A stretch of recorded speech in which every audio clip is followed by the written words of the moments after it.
Super, super. Jel dobro? Da. To je to, želiš dodati nešto? Ne znam sad što bi još dodala.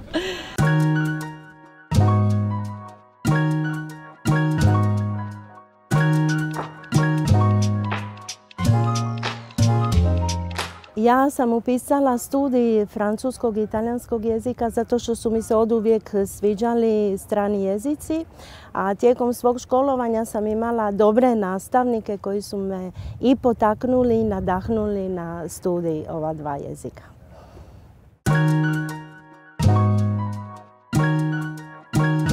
U mom zanimanju najviše volim rad s mladim ljudima jer je pun izazova.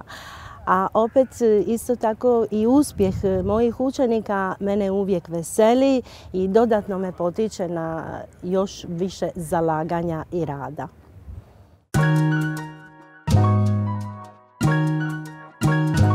Za mene je francuski jezik prvi strani jezik kojeg sam počela učiti u školi i onda sam otkrila njegovu melodioznost i šarm. Tako da sam smatrala da bi bilo šteta propustiti priliku ne naučiti komunicirati na tome jeziku.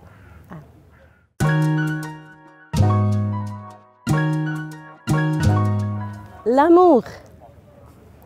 Pa ljubav nas potiče na sve, jel tako? Tako i mene ljubav prema francuskom jeziku potakla da postanem ovo što danas jesam.